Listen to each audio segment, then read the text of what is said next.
Mga kababayan, kung kayo o ang inyong magulang ay pensioner, mahalagang panoorin ninyo ito hanggang dulo. Bakit? Dahil opisyal na nilang kumpirma, may dagdag na pondo na ipapasok ang ISS sa pensyon ng milyon-milyong Pilipino at mas maaga pa ito ibibigay kaysa sa orihinal na plano. Hindi na ito Setyembre 2026 ang simula, Hunyo 2026 na agad. Pero bago tayo masyadong matuwa, mahalagang malinaw natin kung magkano talaga ang dagdag, sino ang sakop at paano ito ipapatupad. Kasi mga kababayan, marami nang nagkalat na sabi-sabi sa social media at hindi lahat ng nababasa natin ay tama. Dito natin sasagutin ang lahat ng tanong ninyo base sa opisyal na anunsyo mismo ng at ng gobyerno. Una sa lahat, alamin natin kung bakit importante ang balitang ito para sa ating mga senior citizen, mga pensioners, at mga pamilya ninyo na umaasa sa buwanang pensyon. Para sa marami sa atin, ang pensyon mula SFA ay hindi lang dagdag na pera, ito ang pangunahing kinabubuhayan. Gamit ito sa gamot, sa kuryente, sa tubig, sa pagkain, at sa pang-araw-araw na gastusin. Kaya kapag may balitang dagdag sa pensyon, hindi ito basta-basta lang balita, malaking bagay ito para sa buhay ng bawat pensioner. Lalo na ngayon na tumataas ang presyo ng bilihin, ng pamasahe at ng kuryente. Kaya talagang kailangan nating maintindihan ng mabuti ang detalye nito para hindi tayo malito at para hindi tayo madali ng mga mapanlinlang na balita. Ngayon, ano ba talaga ang kumpirmadong update na ito? Ito ay bahagi ng tinatawag na Pension Reform Program o ERI. Ito ay isang programa na nagsimula noong Setyembre 2025 kung saan unti-unting tataas ang pensyon ng mga ZEF pensioners sa loob ng 3 taon, mula 2025 hanggang 2027. Una nilang ipinatupad ito noong Setyembre 2025, yan ang unang tranche o unang bahagi ng dagdag. Ngayon, narating na natin ang ikalawang tranche na dapat sa Setyembre 2026 pa ilalabas. Pero dahil sa direktiba mismo ni Pangulong Marcos at dahil sa patuloy na pagtaas ng gastusin sa pang-araw-araw na buhay, pinabilis ng ISF ang pagbigay nito. Kaya sa Hunyo 2026 na, 3 buwan na mas maaga, ipapasok na ang dagdag na ito sa pensyon ng mga kwalipikado. Mahalagang linawin natin ito, mga kababayan, hindi flat 3,000 ang idadagdag sa lahat ng pensioner. Ang totoong porsyento ng dagdag ay ganito, para sa mga retirement at disability pensioners, 10% o 0% ang itataas sa kanilang buwanang pensyon. Para sa mga death and survivorship pensioners, 5% o 5% naman ang dagdag. Kung ito ang nakuha ninyong impormasyon mula sa titulo ng video na ito, ipapaliwanag ko kung saan galing ang numerong 3,000. Sa isang halimbawa na ibinigay ng mga ulat tungkol dito, isang death o survivorship pensioner na tumatanggap ng 3,000 kada buwan ay tataas ang kanyang pensyon ng halos 307.50. Kaya magiging humigit kumulang 3,307.50 ang kanyang bagong matatanggap. Kita ninyo mga kababayan?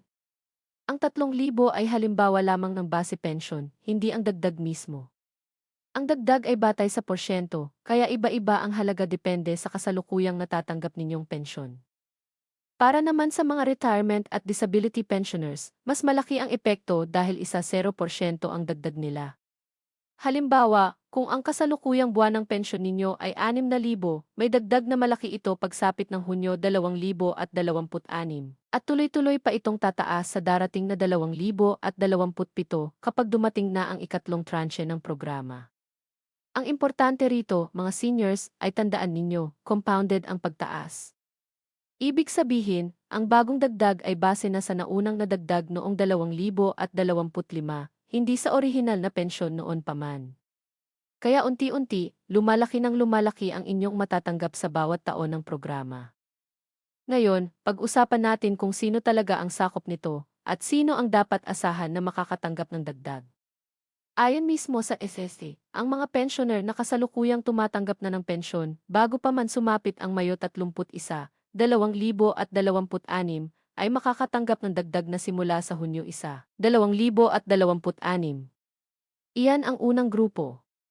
Pangalawang grupo, kung ang inyong contingency, ibig sabihin, ang petsa ng inyong pagreretiro, pagkadisable, o pagkamatay ng inyong benefactor para sa survivorship, ay nahuhulog sa pagitan ng Hunyo 1 hanggang Agosto 31, 2026. Ang inyong dagdag na pensyon ay magsisimula sa Setyembre 1, 2026. Kaya hindi lahat ay parehong petsa ng simula. Depende ito kung kailan kayo opisyal na naging pensioner. Sino ang sakop ng programang ito sa pangkalahatan? Lahat ng kwalipikadong pensioners, retirement, disability, death, at survivorship ay kasama dito. Kasama rin ang mga dependents na tumatanggap ng dependents pension, sila man ay may kaukulang dagdag. At ayon sa TSFA, hindi na kailangan ng karagdagang application o requirement ang mga umiiral na pensioners. Kusa itong ipapasok sa inyong buwanang pensyon, walang kailangang puntahan, walang kailangang isumite. Ulitin ko ito, mga kababayan, dahil importante, automatic ito. Kung kwalipikado kayo, walang aplikasyon na kailangan. Ngayon, dito naman tayo pumunta sa mga babala at posibleng panganib na dapat nating bantayan. Una, mag-ingat tayo sa mga peking balita o fake news na nagsasabing flat 3,000 ang ibibigay sa lahat dahil hindi totoo iyan, porsyento ang batayan, hindi flat amount. Pangalawa, mag-ingat tayo sa mga taong nag-aalok na tutulong para mapabilis ang proseso dahil sinabi ng malinaw na automatic ito, walang kailangang bayaran kaninuman para makatanggap nito. Kung may lumapit sa inyo na nagsasabing kailangan ng e-processing fee para makuha ang dagdag, iwasan ninyo agad, scam iyan. Pangatlo, tandaan din na may mga pensioner na maaaring maantala ang pagtanggap dahil sa hindi updated na impormasyon sa TSEF. Halimbawa, mali ang bank account o luma ang impormasyon ng disbursement account. Kaya mahalagang i-check natin ang ating TSEF account para siguradong updated ang detalye. Isa pa, mga kababayan, mag-ingat din tayo sa overconfidence, ibig sabihin, huwag agad isiping garantisado na ang bagong halaga kung hindi pa ito nakikita sa aktwal na payout. Mas mainam na hintayin ang kumpirmasyon mula sa inyong TSEF account o sa opisyal na text o abiso ng TSEF, kaysa umasa lamang sa mga paskil sa Facebook na hindi naman opisyal na pinagmulan. Bukod pa rito, may mga senior na nag-aalala kung maubos ba ang pondo ng TSEF dahil sa programang ito. Sinabi naman ng pamunuan ng TSEF na ginagawa ang adjustment ng maingat kasabay ng pagsisikap na mapanatili ang katatagan ng pondo para sa mga susunod na henerasyon ng pensioner. Kaya hindi ito basta-bastang desisyon, pinag-aralan ito bilang bahagi ng multi-year na plano, hindi bigla ang pangako lamang. Gayunpaman, dahil patuloy itong isang programa ng pamahalaan, posible ring magbago ang implementasyon kung magbabago ang sitwasyon ng ekonomiya, kaya panatilihin nating bukas ang ating mata sa mga susunod na opisyal na anunsyo. Tungkol naman sa schedule ng pagbabayad. Sinabi mismo ng TSEF na maglalabas sila ng humigit kumulang 6 bilyon mula Hunyo hanggang Agosto 2026 para sa unang bahagi ng implementasyon ng dagdag na ito, nasasaklaw sa halos 4.1 milyong pensioner. Para sa mga kwalipikado bago ang Mayo 31, 2026, asahan ninyo ang dagdag sa pensyon ninyo simula Hunyo 2026. Para sa mga bagong magreretiro sa pagitan ng Hunyo at Agosto 2026, ang kanilang dagdag ay magsisimula sa Setyembre 2026. At tandaan natin, ito ay ikalawa lamang sa 3 tranche ng Pension Reform Program. Ang ikatlo at huling tranche ay naka-schedule pa sa 2027. Kaya patuloy itong tataas sa susunod na taon kung walang pagbabago sa plano. Ngayon, bukod sa dagdag na ito, mayroon din tayong ibang benepisyo at programa na dapat malaman ng mga senior at pensioner. Una, mayroon ng umiiral na 1,000 dagdag na buwanang benefit para sa mga retirement pensioners mula pa noong 2017, kasama na ito sa kasalukuyang kinokomputong pensyon, hindi hiwalay dito sa bagong dagdag. Pangalawa, taon-taong tumatanggap din tayo ng 13 month pension bonus bawat Disyembre. Otomatiko rin ito, walang kailangang aplikahan. Pangatlo, para sa mga umuutang sa TSEF, mayroon din ngayong inaalok na emergency loan program na may mas mababang interes at mas magaang requirement, bukod pa sa programang condonation ng penalty para sa mga may past due na loan. Kung kayo o kamag-anak ninyo ay may natitirang utang sa TSEF, baka makatulong ito sa inyo. Para naman sa mga GSIS pensioners at mga benepisyaryo ng ibang ayuda mula sa gobyerno, kahit hiwalay ang ahensya, dapat ninyo ring bantayan ang opisyal na pahayag ng GIS. Dahil posibleng may sariling adjustment din sila base sa kanilang sariling programa. Huwag nating ipagpalagay na pareho ang patakaran ng SS at GIS, dalawa itong magkaibang ahensya, magkaiba ang pondo, at magkaiba ang patakaran. Mayroon din tayong social pension para sa indigent senior citizens na ipinamamahagi ng SESTI, kasama ang mga local government unit at OSCA, hiwalay din ito sa pension. Kung kayo o kapamilya ninyo ay senior citizen na walang regular na pensyon mula DSET o GSIS, mainam na magtanong sa inyong OSCA o sa inyong barangay kung kwalipikado kayo sa ganitong tulong. Bukod dito, may mga lokal na pamahalaan na nagbibigay din ng sariling ayuda para sa mga senior citizen, gaya ng diskwento sa gamot, libreng check-up, o cash assistance, kaya huwag nating kalimutang magtanong sa ating sariling lungsod o munisipyo, dahil iba-iba ang inaalok depende sa lugar natin. Ngayon, ano ang mga praktikal na tip na dapat nating tandaan bilang senior citizen o pensioner? Una, i-update natin ang ating impormasyon sa SETI account. Siguraduhin nating tama ang ating bank account o disbursement account para walang maantala sa pagdating ng dagdag na pensyon. Pangalawa, gawin nating gawi ang regular na pag-check ng ating SETI account kahit minsan sa isang buwan para malaman natin agad kung may pagbabago. Pangatlo, kung hindi tayo bihasa sa paggamit ng computer o cellphone, maaari tayong humingi ng tulong sa anak, apo, o kapamilya na bihasa dito. Mas ligtas ito kaysa magtiwala sa hindi kilalang tao na nag-aalok ng tulong online. Pang-apat, panatilihin nating updated ang ating contact number na nakarehistro sa dahil dito ipapadala ang mga opisyal na abiso. At panlima, huwag tayong magmadaling maniwala sa anumang balita hanggat hindi pa ito nakumpirma mismo ng SS sa kanilang opisyal na website o opisyal na social media page.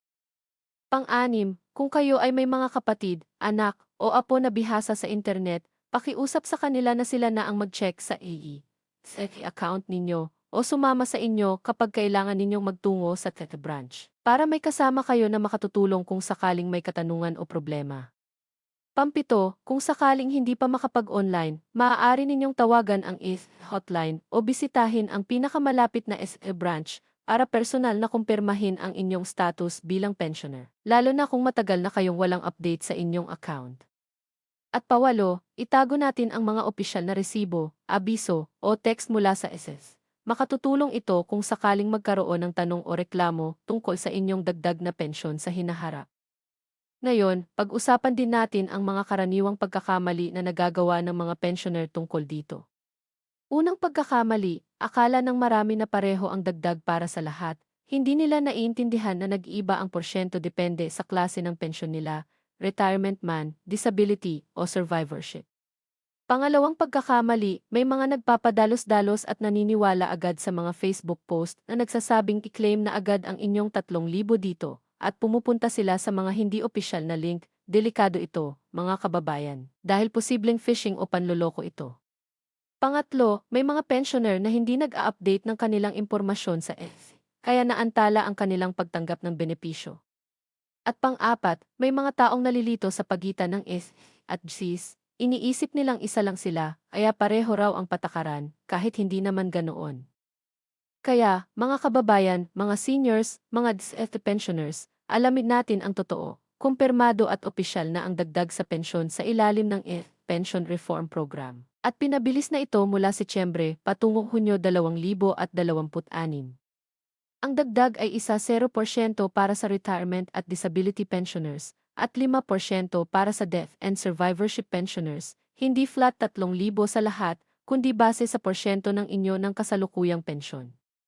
Automatic ito, walang kailangang aplikahan, at asahan ninyo ito simula Hunyo 2026 kung kayo ay kwalipikadong pensioner bago ang Mayo 31, 2026.